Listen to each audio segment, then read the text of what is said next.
Forest of Oak, Lesson 19, Crystals. Where do crystals come from? Crystals is a blanket title that covers all sorts of stones, minerals and metals, and they can be found all around us, from the sand between our toes on the beach to huge marble statues and concrete buildings, and of course all the semi-precious and precious stones in between. All of these come from the earth. They are collected from rivers and seashores and mined from hills, caves and mountains. What we see as the end product has actually taken millions of years to create. The planet Earth is made from layers which are continuously moving, not so that we would notice, although, well, not all the time. Stresses can fracture the layers, and this is where crystals can form. Hot liquids and gases from below force their way up toward the surface, bringing with them molten rock, which is called magma. All of this gets other elements and compounds thrown at it, such as sodium, iron, water, and oxygen. And as they pass through the less active and much cooler layers of the Earth, the elements fall out of solution and start to crystallize in any crevice they can find. What crystal forms will depend on which elements are present and the conditions of the environment at that time and place. This is how a lot of the harder precious gemstones, such as rubies and diamonds, are formed. As the crust of the earth moves and changes, the conditions alter and you get different waves of crystallization. The rocks and minerals are changed into new compositions by this continuous movement, which is called metamorphic. The metamorphic rocks and crystals are surrounded by pressure and heat. As soon as the earth moves enough to allow water and ice in, the rocks start to erode. Rock particles are washed away, settling in riverbanks or the sea. Millions of years later, after deposits have built up, the weight and the water above them compresses to form sedimentary rock. It is with sedimentary rock that we find the less hard crystals. The colour of any crystal is determined by the different elements that create impurities within its structure.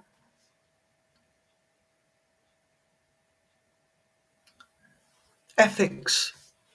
The basic fact is that crystals are taken from Mother Earth, and some of the mining practices can be extremely harsh to the environment. Only you can make the decision about where you source your crystals from. There are some very good eco-friendly crystals providers. It just might take a bit of research on your part. A lot of crystal suppliers are now stating their sources, which is very helpful. The power within. How does a crystal or stone have magical powers? I believe that every natural item has energy. Some call it an energy field, others may refer to it as an aura. Whatever name you give it, the energy has power that you can tap into. Crystals in particular have a structure that allows them to receive, collect, store and project energy. Don't take my word for it. Those clever science bods have apparently done all sorts of tests to confirm that this actually happens. Think of crystals and stones as natural batteries. Each individual crystal or stone will have a very unique character and energy. You may connect with them or not. It would depend on how compatible your energy field is to that of the crystal, just as you find you get on with some humans and not others. No two crystals will have the same energy. Even if you get two crystals of the same type, they will have a different feel from each other. Some crystals will have stronger energy than others. It isn't always dependent on size either.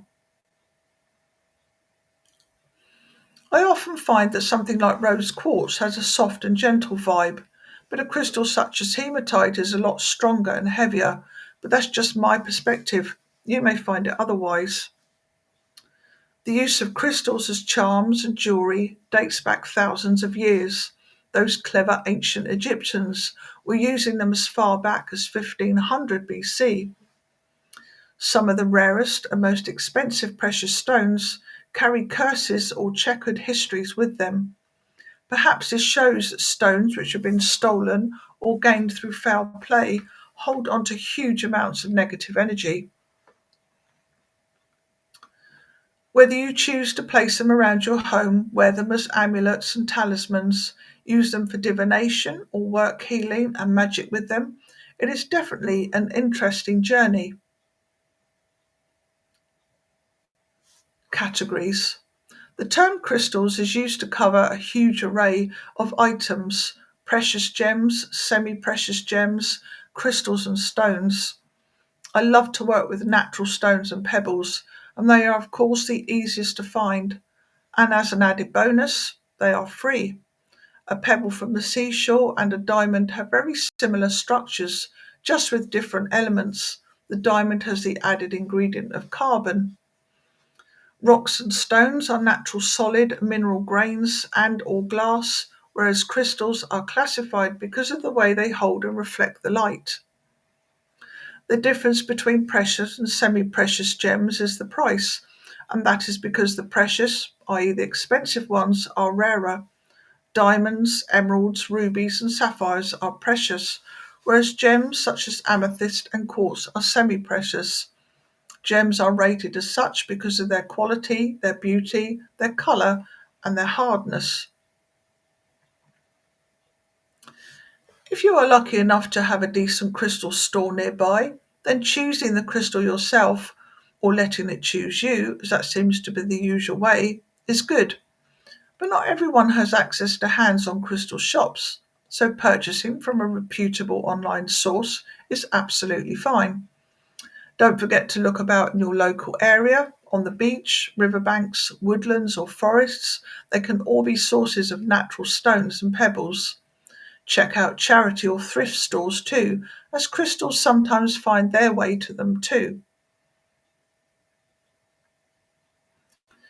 You don't have to spend a fortune, although it is tempting. Start small and with the basics. Beautiful magic can be worked with a pebble or a shell. The rough, unpolished crystals are usually cheaper than the cut and prettied up ones, and the energy will be the same either way. In fact, I often prefer the raw, unpolished stones myself. Trust your intuition and pick a stone that resonates with you. If you are in a store, hold your hand above the crystals and see if you can feel any heat or energy. If you are shopping online, see what images jump out at you. Go in with an open mind. Don't be too set on a particular stone. I have discovered that the right stones will find you. In my experience, crystals sometimes arrive from friends as gifts, and you will occasionally feel the need to pass one or two of your own on to somebody else. Crystals know when their work is done or if they need to move on. Go with the flow. If you are looking for a crystal to work magic with for a specific intent, get the idea, the goal, or the desired outcome set in your mind, and then ask yourself what crystal you need to use. Hopefully, either the name or the colour of a crystal will pop right into your hand. If it doesn't, have a look through the crystals you have and see which one jumps out at you. Hold it in your hand and ask if it is the right one to work with. You should get a positive or a negative feeling. Cleansing. Once you get the crystal home and in your sticky little paw, you may want to cleanse it. You don't know how many other people have handled the stone, including snotty little children, or snotty adults for that matter. Each one will have left their own personal energy on the crystal. A crystal will also need cleansing after it has been used for spell working or healing. If it has been left on a shelf or in the box for a long while, it will probably benefit from a once over as well. Go with what supplies you have to hand or what works for you when cleansing a crystal. But do check first. Some stones are porous or they fade in sunlight. Trust your intuition on this. You may feel that each crystal needs a specific method of cleansing. I think it helps to cleanse and charge crystals in a way that matches their energy. My cleansing suggestions: visualization. Cheapest and simplest option. Visualize a white light coming from the sun, the moon, or the sky and direct it into the crystal. See it cleansing and purifying any negative energy away. Water. Run your crystal under the tap or drop it into a bowl of water. Allow the water to wash away any negative energy. Incense. Light an incense of your choice and waft it over the crystal, or holding the crystal in your hand, move it through the smoke. Sun. Leave your crystal in the sunlight, either outside if it is safe, or on a windowsill for an hour or two until you feel it is cleansed. Moon. Leave your crystal in the moonlight, either outside if it is safe, or on a windowsill for an hour or two until you feel it is cleansed. This is best done under a full moon, but work with the moon phases depending on whether you want to work drawing magic, money, prosperity, love, etc., which would benefit from charging under a waxing moon. Crystals that you intend to work releasing magic with will be better charged under a waning moon. Earth. Bury your stone in the soil for a few hours, probably best done in a flower pot, otherwise you might forget where you buried it. Air. Hold the crystal in your hand and using your breath, blow on it, turning the crystal around until you have literally blown away all the negative energy. Sound. Place your crystal down and drum around it, or use a singing bowl, cymbals, or any kind of musical instrument of your choice. Rice. Bury the crystal into a bowl of dried, uncooked rice and leave for a few hours. Fire. You need to be careful with this one. Light a candle and pass the crystal just above the flame to cleanse. Other crystals. Some crystals are natural cleansers. Lay your crystal that needs cleansing on top of a larger quartz or amethyst cluster. Herbs. Sprinkle a blend of herbs and or petals over the crystal, or pop them in a pouch or jar that is filled with herbs and plant matter. Crystals under the full moon. Social media is full of memes advertising everyone to pop their crystals out to cleanse, purify, and soak up the moonlight on a full moon. But I don't, and it isn't because I don't like being told what to do. I do put some crystals out on the full moon, but not all of them. There are some crystals that I think suit the moonlight, but others that I find work better by being put out either in the sunshine or even the rain and wind. For instance, I put stones like moonstone, obviously, quartz and blue lace agate out into the moonlight. But for stones such as sunstone, topaz, tiger's eye, carnelian, amber, and all the fiery stones, I like to put them in the sunshine so that they soak up the masculine energy instead. Then we have watery stones. If it is raining, then there are some stones that love being out in it, such as amethyst, blue lace agate, and lapis. Note, please don't put porous stones out in the rain. They may not be there when you get back. You can take it even further and separate them into 4 elements and put out air stones on a windy day and bury earth stones carefully and mark where you put them in the soil. Air stones would be things like amethyst, citrine, and turquoise. For earth, these stones might be agate, jasper, and jet. Obviously, some of the stones will fit into a couple of the categories, and I also go by colour. Yellow, red, and orange stones go in the sun. White, blue, and pale stones go under the moon. Trust your intuition, but I prefer not to lump all the stones under the moon because it's incredibly powerful, and I personally feel that some of my crystals work better with the sun, wind, or water energy instead, but go with what feels right for you. Connecting an energy. Before you work with any crystal, I recommend connecting with the energy that it contains. Every natural item has its own energy field, and it's just a matter of tapping into that to find out what specific help it can provide to you. Sit quietly, hold the crystal in your hands, open your mind, and reach out with your spidey senses and connect with the aura energy field of the crystal. Ask it what it can help you with. Carry the crystal with you. Sleep with it under your pillow. This will help you connect to the crystal, and it will also help make the link with your energy. Some crystals will have stronger energy than others. It will depend on the size of the crystal, the type of crystal, and also whether it is compatible with you. You may find there are some crystals that totally resonate with you, others you may distinctively not like, and you may even find it uncomfortable to hold them. Meditation. I also recommend meditating with any new crystal that you acquire. Sit quietly, put the crystal down in front of you, clear your mind, and allow your focus to be directed at the crystal. See it, really see it in great detail. What colours do you see? What inclusions, cracks, lines, or spots do you see on the surface? What about under the surface? Really delve deep into the stone and explore. Crystals can be used as a focal point for meditation or as an aid to help you on your meditation journey. Holding the crystal in your hand or creating a meditation journey pouch that holds crystals works well. But you can also lie or sit with crystals placed on your body. This works particularly well if you are lying down, or you can place a crystal on your third eye, which will help you reach a meditative state and amplify your insight.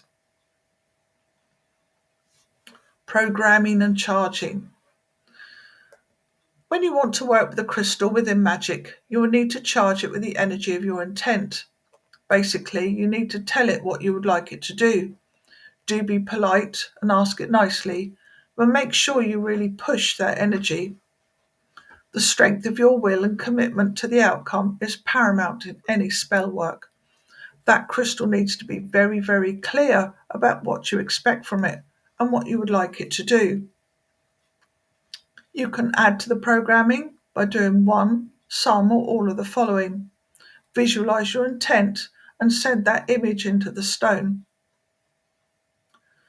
Set up a candle in a corresponding colour and maybe even inscribe a symbol into the candle or sprinkle it with herbs and oils.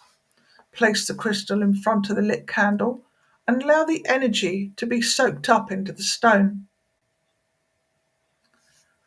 Place the crystal in a pouch for a while, add dried herbs that correspond to your intent, let the crystal fill up with the energy from the herbs. Light some incense, pass the crystal through the smoke while telling the crystal what you need from it. Create a gemstone altar and place the crystal on it to charge.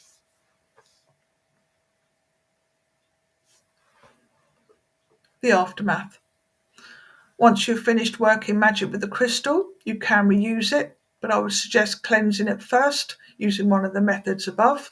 If you don't, it will carry the energy from the last spell and can confuse the issue if you use it next time for another purpose. Remember that crystals store energy, positive or negative. It is really important to release any negative thoughts or feelings before you work with crystals. Any stray negative vibes that are floating around within you may get transferred inadvertently into the crystal when you are working with it. The crystal will then hold on to those bad vibes. If you are charging crystals with visualization, make sure you do so on a day when you are feeling happy and positive. Be careful where you send that negative nonsense. It is particularly important to cleanse crystals if you have used them for healing, as they may have absorbed some of the illness nasties, and you don't want to transfer that to anybody else. Inclusions. Not all crystals will be clear or pure. A lot of them will have what they are called inclusions. I love crystals that have these, as I think it makes them far more interesting to work with. Basically, it is an imperfect within the stone. It is caused by material being trapped inside the crystal as it grows. It might be a different mineral, but it could also be liquid, gas, vapour, or even in some cases small insects or plant matter. Projection and reception. Some stones are better at projective energy and others are suited to reception. Think male and female, sun and moon, yin and yang, hot and cold, or day and night. It does seem that the brighter, sunshiny coloured stones are more on the projective power side of things, with the lighter blues and greens being receptive. But again, trust how you feel about a particular stone. They're all individual. Projective stones will often feel very energetic to the touch, sometimes literally fizzing with energy. Projective crystals are good for protection and healing, along with anything of the positive body and mind image magics, such as confidence and strength. Receptive stones will usually give a soft, calm energy out and sometimes feel cold to the touch. Receptive stones are good for emotional issues, spiritual and psychic magic, and for calm and peace. Obviously, not every stone will fall exactly on either side of the fence, and some will be total rebels and climb the fence to the other side. Something like quartz will sit on top of the fence as it works as a multi-purpose stone. Black stones, for example, like to buck the trend and will fall on either side depending on their type. Hold the stone and connect with the energy. You will soon become accustomed to what type of energy it is and how it can help you. Life is all about balance, and crystals can be used to help create that wonderful situation of equilibrium.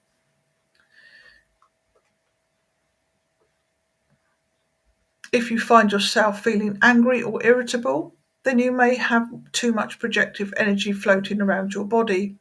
Work with a receptive crystal to balance it out. And conversely, if you are feeling moody and emotional, you may be overflowing with receptive energy. Work with a projection crystal to bring about the balance. Shape matters.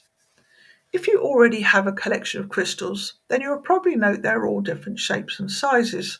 Tumbled stones are smooth and small, clusters are sharp and look like something from a Star Trek set, and rough pieces come in all shapes and sizes. Most of them are usually nondescript in shape, but you sometimes find stones that are specific shapes and each one has an added meaning. But more importantly, what does the shape mean to you? Clusters, a recognized and common form of crystals. These will bring balance and harmony. A lot of clusters are also used for cleansing and purifying, whether it is your home or other crystals placed on them.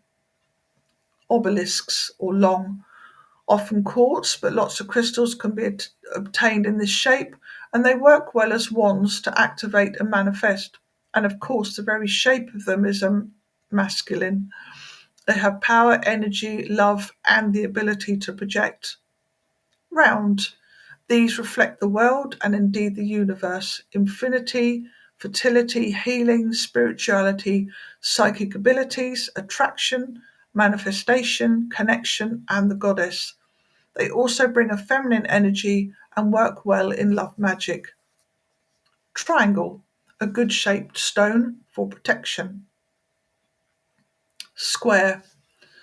As the round is feminine, so the square is masculine. Hey, I don't make the rules. Square stones represent the god and bring power, energy, and protection. They work well in sex and love magical workings. They also carry an earthy energy, bringing prosperity and abundance along with stability and grounding. Pyramid, excellent for healing, prosperity, and manifestation. Diamond, as the name suggests, any diamond-shaped stone brings wealth, riches, and prosperity. L-shape, bringing luck and good fortune. Egg, an egg-shaped crystal will add the power, magic of fertility, creativity, new beginnings, and ideas. Heart, possibly an obvious one. Heart-shaped crystals bring love, romance, chocolates, and flowers. Size doesn't matter. We all have seen images on social media of enormous crystal formations, often amethyst or quartz, so large that they dwarf the person standing next to it. And as much as it would probably be very nice to own a piece that large, first of all, where would you put it? And secondly, who could afford it? I have a few larger pieces of crystals the size of my palm. Most of them I've been lucky enough to find in charity and thrift stores. If I had a few £100 going spare, then I'm not sure I could bring myself to spend it on a lump of rock, sparkly as it may be. I also think that huge pieces of crystal aren't necessary for working magic and would possibly overpower a lot of things anyway, like using a chainsaw to cut your toenails. Too much overkill. I prefer to work with tumble stones. They're usually cheap and very easy to work with. You get the power you need to work magic, and they fit neatly into spell pouches or witches' bottles. They are also inexpensive enough to get a selection to work amazing crystal grids with. Colour magic. I love to work with colour magic, and that goes for crystals too. Often when I'm working with a spell, I will pick the crystals to use purely by their colour. In fact, I keep all my crystals in boxes sorted into colours. Colour has such a big impact on how we feel, and I think it is important to incorporate our spell work.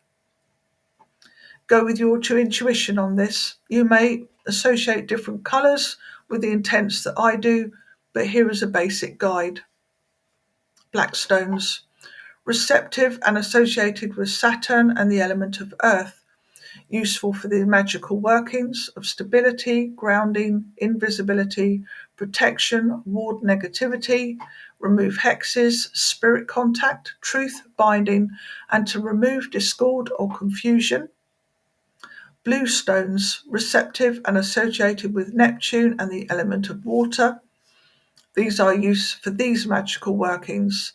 Peace, the goddess, water elemental, truth, dreams, protection, change, meditation, healing, psychic awareness, intuition, opportunity, understanding, safe journey, patience, tranquility, water depression, emotions, sleep, purification, healing, and health. Brown stones, receptive and associated with the element of earth, useful for those magical workings of endurance, houses and homes, uncertainties, and influence friendships. Green stones, receptive and associated with Venus and the element of earth, useful for these magical workings: earth elemental, nature and garden magic, luck, fertility, healing, health, balance, courage, work, prosperity, money, grounding, balance, changing directions or attitudes. Orange stones, projective and associated with the sun, useful for these magical workings: the god, strength, healing, attraction or manifestation, vitality, adaptability, luck, self esteem, self worth, encouragement, clearing the mind, justice, career, goals, protection, illumination, personal power, legal matters, selling, action, ambition, and general success. Pink stones, receptive and associated with Venus, useful for these magical workings: honour, morality, friendships, emotional love, social ability, goodwill, caring, healing emotions, peace, affection, nurturing, self love, happiness, openness, romance, and partnership.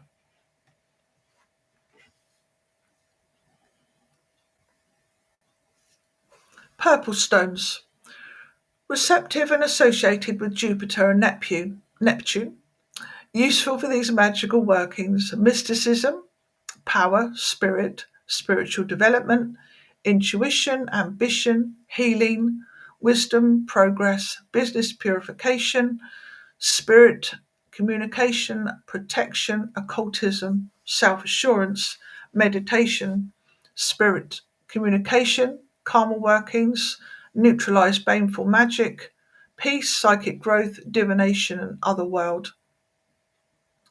Red stones, projective and associated with Mars and the element of fire, useful for these magical workings: fire elemental, strength, power, energy, health, vigour, death and rebirth, protection, blood healing and magic, sex magic, enthusiasm, courage, passion, sexuality, vibrance, survival and driving force. White stones, receptive and associated with the moon, useful for these magical workings: sleep, psychic abilities, luck, fortune, purity, protection, truth, meditation, peace, sincerity, justice, and to ward doubt and fear. Yellow stones, projective and associated with Mercury and the Sun, useful for these magical workings: communication, air elemental, divination, protection, visualization, clairvoyance, mental alertness, intellect, memory, prosperity, learning, changes, harmony, creativity, movement, change, and self promotion. And multicolored stones, for stones that contain two or more colors, then they often combine the magical properties of each color.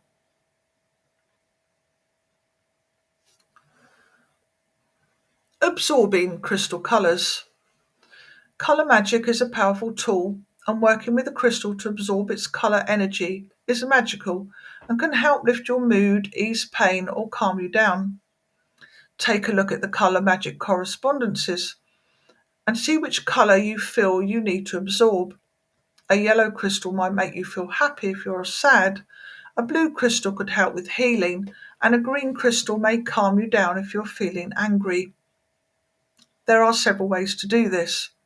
You can carry a crystal with you or wear it as a piece of jewellery. Put a crystal under your pillow.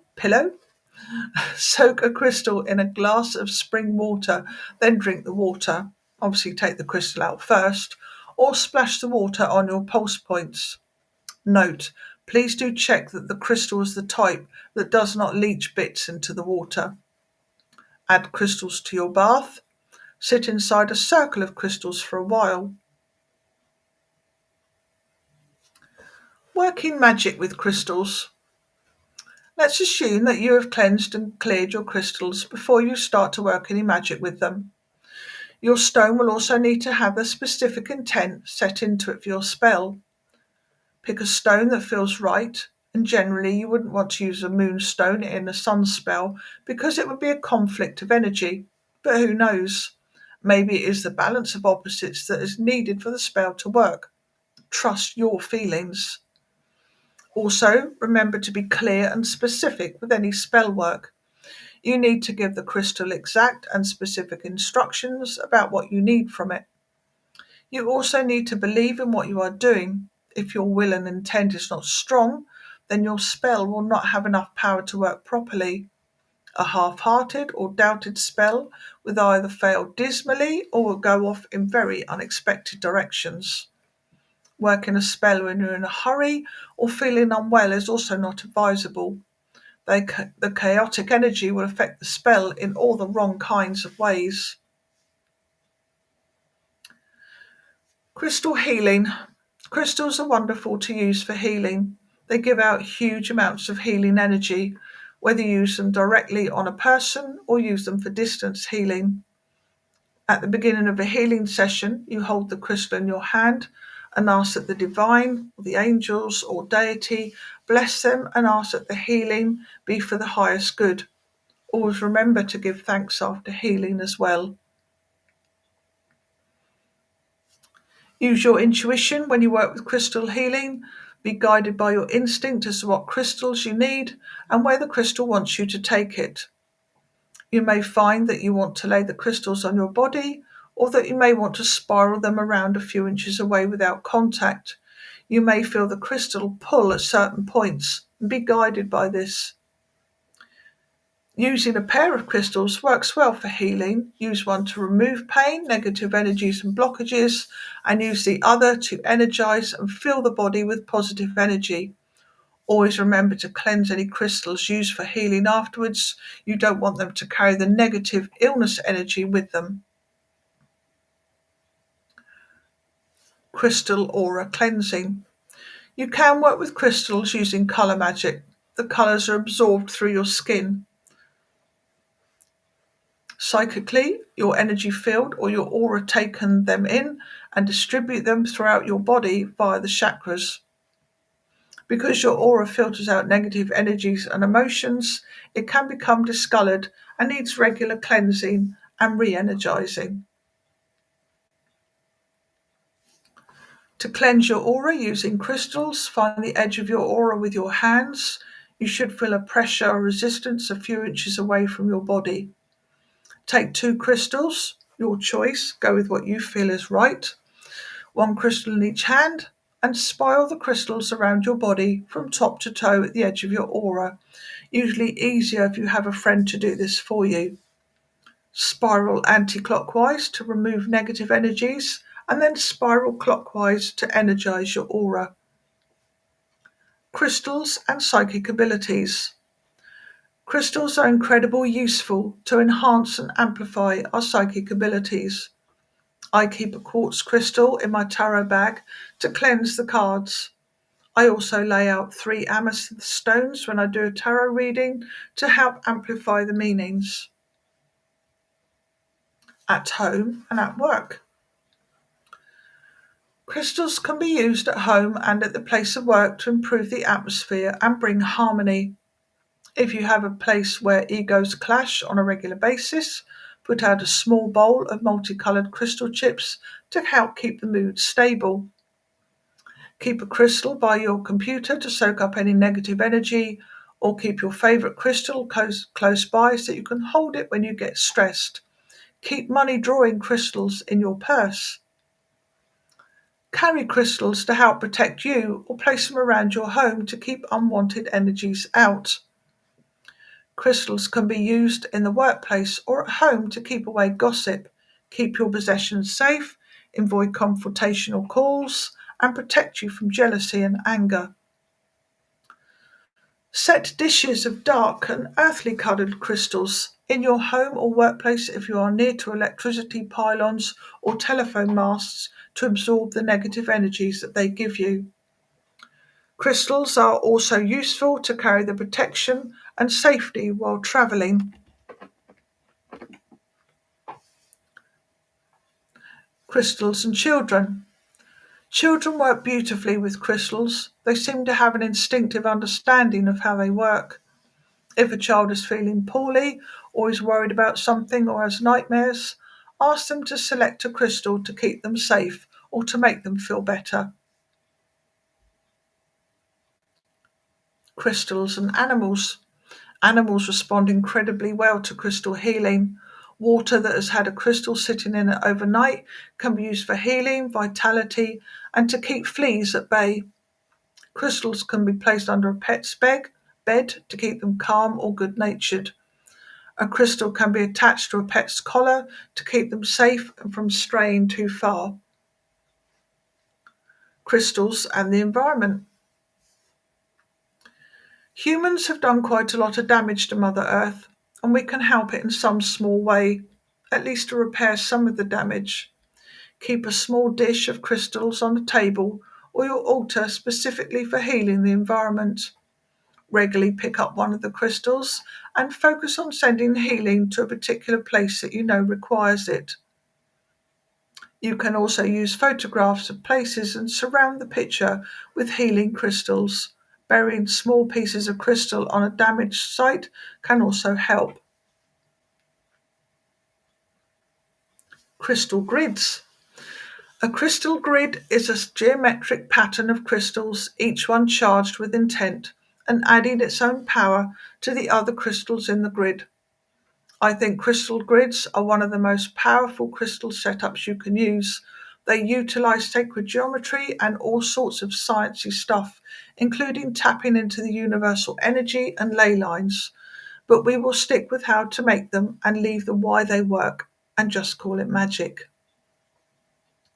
First of all, you need to decide what your intent is for creating the grid. They can be created for about any purpose. Make sure your intent is clear and specific, though, because you don't want the power wandering off in unspecified directions. You can draw out a sacred geometry pattern to work from or print one from the net.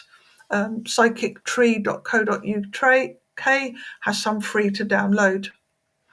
But I prefer to work intuitively, whatever way works best for you. A hexagon is a good shape to start with, but you can also use triangles, squares, circles, stars, a spiral, or the infinity symbol. I start with the center stone, which creates the key point or the power stone. This stone is the amplifier, the connector for the whole grid. I like to use a larger crystal as the power stone. Whilst this isn't absolutely essential, it does seem to conduct the power more efficiently.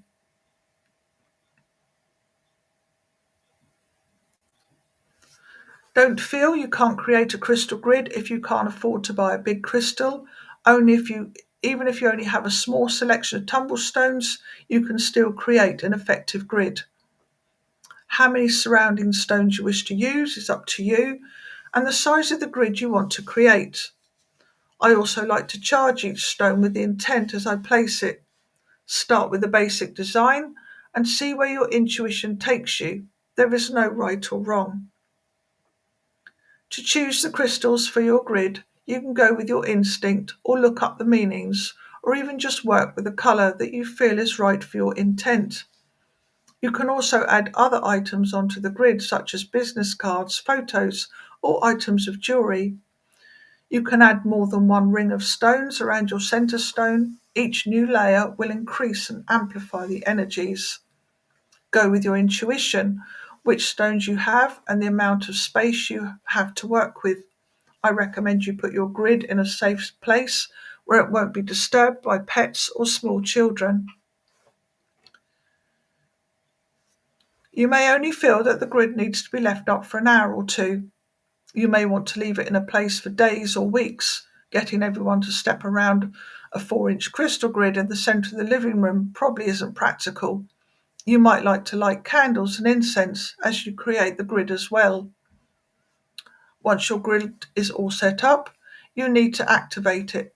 Some people like to use a specific crystal or metal wand to activate each stone in the grid. Personally, I just use a quartz crystal point, but the choice is yours as to what you use and what you can afford. A well-aimed finger works just as well. Once you are all set up, take a moment to calm and center yourself, then say out loud your intent. It might just be a statement, an affirmation, or if you are poetic, you could say it in verse. As you state your intent, point your activation wand, crystal, or your finger at the center stone. Visualize energy coming up from the earth or down from the sky, through your body, down your arm, and out through your hand into the center crystal. You don't need to make actual contact with it. Then you move your wand from crystal to crystal around the grid, linking the energy beam from one stone to the next, repeating your intent as you go. Once you have linked all the stones, take an overall look at the grid and visualize your required outcome. Then ground yourself and let the grid do its work. You should instinctively know when the grid is done and when you can dismantle it. You may feel that it needs longer and requires recharging later. If it needs recharging, just repeat the activation sequence again. Don't ignore your grid. I'm not suggesting it will need recharging every day, but take some time every few days just to notice it and revisualize your intent. If you choose to place other items in your grid, they would charge nicely with the energy, and in the case of jewellery, for instance, can be taken out and worn, thereby carrying the energy from the grid with you. If you have the room, you can create a crystal grid large enough for you to sit in. This is wonderful for re-energizing yourself. When you do take a crystal grid apart, don't forget to cleanse all the crystals that you have used.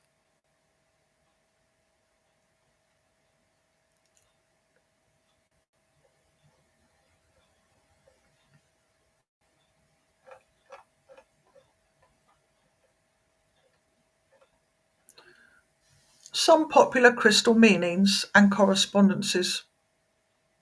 Rose quartz. For me, rose quartz is a very gentle, calm energy, and most definitely one filled with love. It really is a stone of the heart and all matters attached to it. But don't be fooled just because the energy is gentle. It does pack a powerful punch of magic. The base of the stone is quartz, but the colour is created by impurities such as titanium, manganese, and iron. Rose quartz magical properties: love, happiness, emotions, spirituality, growth, fears, healing, sexuality, passion, calming, soothing, stress, depression, sleep, luck, wisdom, inspiration, success, intuition, grounding, balance, prosperity, self esteem, harmony, trust, jealousy, gossip, beauty, peace, cleansing, and fertility. Energy receptive, element earth and water, planet Venus and the moon, and zodiac is Taurus. Citrine. Citrine is a form of quartz. Natural citrine is fairly uncommon. Most of the citrine you find in the shops is created by heat treating amethyst or smoky quartz. It only takes a low temperature to turn the colour to a yellow. The higher the temperature, the darker yellow the quartz becomes. Brazil is the largest citrine source, but they may also come from Argentina, Madagascar, Zaire, Namibia, Spain, or Russia. The name may be derived from the French word for lemon, which is citron. Although not one of the major stones in ancient cultures, citrine has been mentioned throughout history for over 6,000 years. It was used a great deal throughout the 1st and 2nd century in Greece and Rome, mainly for a talisman against evil, scandal, treachery, and overindulging. Citrine's magical properties are happiness, joy, sun magic, negative energy, optimism, abundance, depression, stress, success, wealth, healing, intuition, creativity, confidence, changes, self esteem, protection, psychic powers, fears, clarity, stamina, and nightmares. Energy projective, element fire, planet Sun Jupiter, zodiac Scorpio, birthstone November. Hematite. This is a weird one, and actually one of the stones that I don't work with very often, as I find it very heavy and overpowering, but it is excellent to use in magic. The outside is a silvery black metallic colour, and the inside is stained dark red like blood. Hematite being mostly of iron, and red colour is caused by rust. And now it gets a bit confusing. What you often find sold as hematite is reality a stone called hematine. Hematine is made from a mixture of stainless steel, chromium, and nickel sulfides. It is to the eye virtually identical to natural hematite. However, hematite is magnetic and natural hematite is not. Hematine is magnetic and natural hematite is not. Hematite magical properties: grounding, money, decisions, manifestation, finances, healing, focus, clarity, stability, protection, balance, divination, problem solving, emotions, self esteem, productivity, doubt, anxiety, communication, and strength. Energy projective, element fire and earth, planet Saturn, zodiac Aries and Aquarius. Blue lace agate. A very pretty pale blue agate stone with white bands and lines. Blue lace agate is most definitely a stone of communication. It has a very long history of use dating back through many civilizations. Agate, blue lace, magical properties: meditation, spirituality, uplifting, calming, peace, communication, emotions and support, optimism, happiness, protection, cleansing, healing, prosperity, longevity, strength, courage, clarity, success and patience, truth, stress, relaxation, justice, travel, renewal, understanding, soothing, and trust. Energy receptive, element water, planet Mercury, zodiac is Gemini.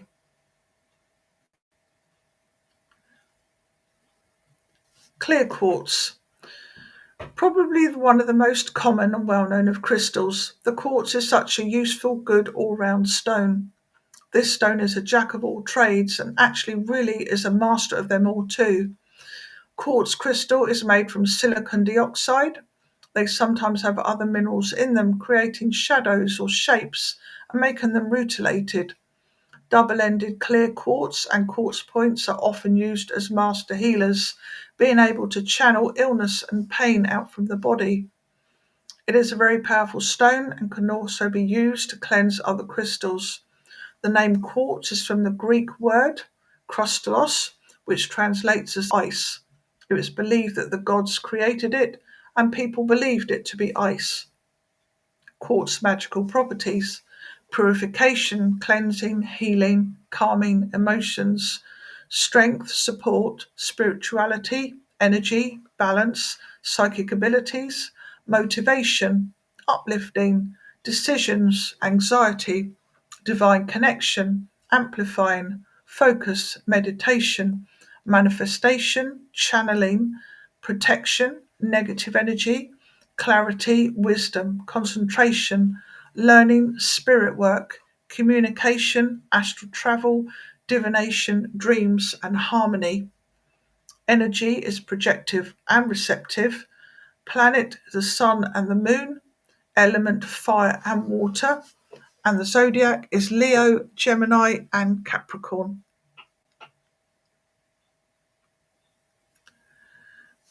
Green aventurine. Green aventurine is the most commonly found, although it comes up in other colours such as orange, blue, and brown. It is a variety of quartz that contains small flakes that sparkle. These are usually muscovite mica, but will sometimes be hematite or geothite.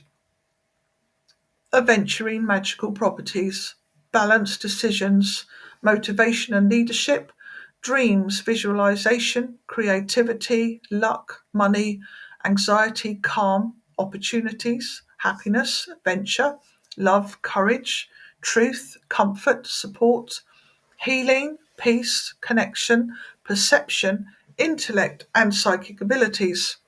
Energy projection, projective, element of air, planet Mercury and Mars, and the zodiac is Aries. Carnelian. Another from the Chalcedony family, comes in shades of red, orange, pink, and brown. The colour is caused by iron oxide. Two schools of thought about the name. It may come from the Latin word cornum, which means cherry, and some of them do look like cherries to be fair, or that it derives from the Latin word carneus, which means flesh, which is a bit yucky. The Egyptian Book of the Dead tells that carnelians were placed in tombs for protection in the life after. They would also carry it with them in the living world to provide a sense of energy. Carnelian was often used in seal rings to stamp onto letter wax. Carnelian magical properties: grounding, protection, calm, concentration, confidence, self-worth, success, courage, creativity, negative energy, direction, control, organization, opportunity, planning, psychic protection, jealousy, hate, harmony, depression, doubt, patience, stability, vitality, motivation, stamina, passion, truth, love, faith, honesty, trust, luck, and abundance. Energy projective, element fire, planet the sun, zodiac Taurus and Leo, and the birthstone is May, June, July, and August.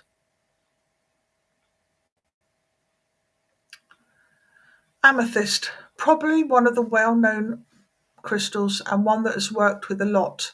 The name amethyst comes from the Greek word amethystos, which translates as non-intoxicating. Ancient Romans and Greeks believed it would prevent them from getting drunk. I wonder how well that worked for them. Amethyst is mentioned in the Egyptian Book of the Dead, a heart-shaped piece being placed on the deceased's body to help them travel peacefully to the next other world. Amethyst is also a favourite of Buddha. Amethyst is crystalline quartz, the colour ranging from lilac to dark purple, which is created by iron impurities and sometimes exposure to natural radiation. Once naturally heated, parts of it would turn yellow, becoming citrine, the mixed stone then becoming ametrine. There are also some ametrine that has been artificially heated to create a similar result. It is widely considered to be a soothing and spiritual stone, but also one of change and transition. Amethyst holds transitional energy and can help bring about changes within your life in a smooth and calm way. Amethyst magical properties: peace, protection, success, good luck, hidden knowledge, legal issues, spirituality, contentment, soothing, relaxation, calm, hope, patience, transformation, changes, breaking patterns, grounding, guilt, overcoming addictions, business matters, judgment, clarity, courage, travel, psychic protection, sleep, anxiety, focus, understanding, happiness, justice, intuition, inspiration, channeling, and meditation. Energy is receptive, element of water, planet Jupiter and Neptune, zodiac Pisces, Scorpio, and Sagittarius, and it is the birthstone for February. Homework.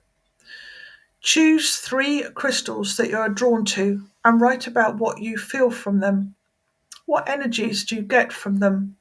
Hold the crystal in your hand or look at a photo of a crystal on the internet or in a book and connect with its energies.